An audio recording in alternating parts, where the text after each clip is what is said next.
देहरादून में युवा कांग्रेस प्रदेश सरकार के खिलाफ प्रदर्शन करती नजर आ रही है। उनका कहना है कि सरकार छात्र संघ, निकाय पंचायत और सहकारिता चुनाव कराने से बच रही है। बेरोजगार युवा नौकरी के लिए सड़कों पर प्रदर्शन करने को मजबूर है। प्रदेश युवा कांग्रेस ने नशा नहीं रोजगार दो मुहिम के तहत सचिवालय कूच किया और विरोध प्रदर्शन में युवा कांग्रेस के राष्ट्रीय अध्यक्ष उदय भानु चित भी शामिल हुए।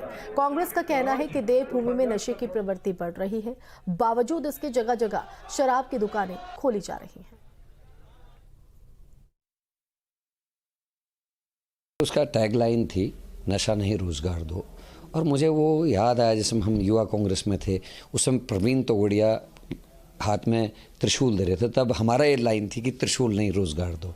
जो हमारे रोजगार के मेन साधन थे Garhwal regiment, Kumaon regiment, SSB, Agniveer ला के फौज में जाने का सपना टूटा तो एसएसबी की सिविल विंग ख़त्म कर दी जाए, जो हमारे बॉर्डर्स में लोगों को गुरिल्ला वॉर सिखाती थी, ट्रेनिंग देती थी कि आतताएं हैं तो आप खुद अपने हथियारों से थोड़ा उनको रोक सको। उनका एक सुझाव था कि हमको नशा नहीं रोजगार दो का हमको एक आंदोलन करना चाहिए। उसको लेकर स्वस्फूर्ति आंदोलन था और बहुत अच्छा रहा।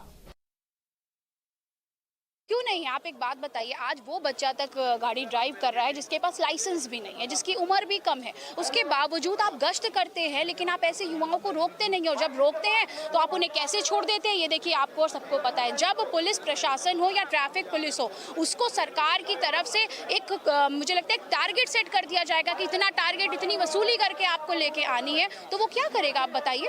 वो यही करेगा कि युवा चल रहा है गाड़ियों में, उसके पास लाइसेंस हो या नहीं हो, वो अपना चालान कटेगा, चालान जेन्युइन कटेगा नहीं कटेगा ये आपको पता है। तो सरकार पूर्णतः विफल है, इससे सबसे ज्यादा नुकसान युवाओं को हो रहा है। अभी 6 युवा ओएनजीसी चौक पे आपने देखा जितने निर्मम तरीके से बेचारे उन बच्चों की मृत्यु हुई है। उन बच्चों की मृत्यु के जिम्मेदार उनके माता पिता और उनके साथ साथ सरकार भी है। ये प्रदेश के नहीं पूरे देश के युवाओं के सामने सबसे बड़ी चुनौती आज रोजगार है, जिस पर हमारी दोनों सरकारें, चाहे प्रदेश की हो चाहे देश की हो, वो विफल रही है। दूसरी सबसे बड़ी जो समस्या, जो गंभीर चुनौती अब बन रही है, वो नशा है। देश का और हमारे प्रदेश का विशेष तौर पर अब गाँव के अंदर छोटी छोटी जगह पर नशा इतना फैल चुका है, चाहे शराब के रूप में हो, चाहे वो सूखा नशा जो लोग बोलते हैं उसके रूप में हो, उसने पूरे युवाओं को अपने गिरफ्त में ले लिया और सरकार इस पर कुछ भी करने को तैयार नहीं है। तो वहीं उत्तराखंड में मलिन बस्तियों के नियमितीकरण पर सियासत तेज हो चली है। तो ये बड़ी जानकारी आपको बता दें, जहां 3 साल का समय विस्तार देने पर कांग्रेस का सरकार पर वार। तो कांग्रेस प्रदेश अध्यक्ष करण माहारा ने लगाए सरकार पर आरोप, नियमितीकरण पर टाल मटोल कर रही धामी सरकार। तो करण माहारा की तरफ से ये आरोप लगाए गए हैं, जो चुनावी फायदा लेने वाला ये फैसला किया है, भ्रम में डालकर राजनीतिक लाभ लेना चाहती है सरकार। तो इस वक्त की बड़ी जानकारी आपको बता रहे, तो लगातार करण माहारा सरकार पर हमलावर हैं। अब मलिन बस्तियों को लेकर सरकार पर हमला करण माहारा की तरफ से बोला गया है। तो बता दें कि मलिन बस्ती के नियमितीकरण पर सियासत लगातार तेज है और इस बीच करण माहारा ने सरकार पर वार किया है। 3 साल का समय विस्तार देने पर कांग्रेस का सरकार पर यह बड़ा वार देखा जा रहा है। तो कांग्रेस प्रदेश अध्यक्ष करण माहारा ने सरकार पर आरोप लगाते हुए कहा है कि नियमितीकरण पर सरकार टाल मटोले कर रही है।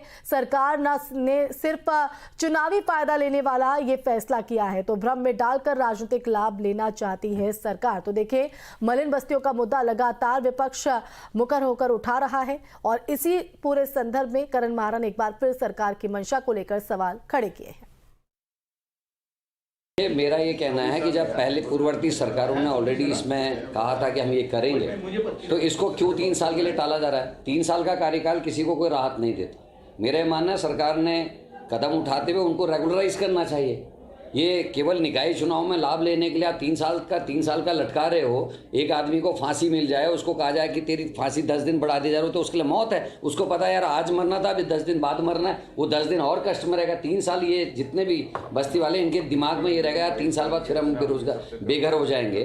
तो सरकार अगर वाकई में सरकार की नीयत ठीक है तो इनके पक्ष में सीधे एक नियम बनाए और उनको रेगुलराइज करे। सर, 2017 मुख्यमंत्री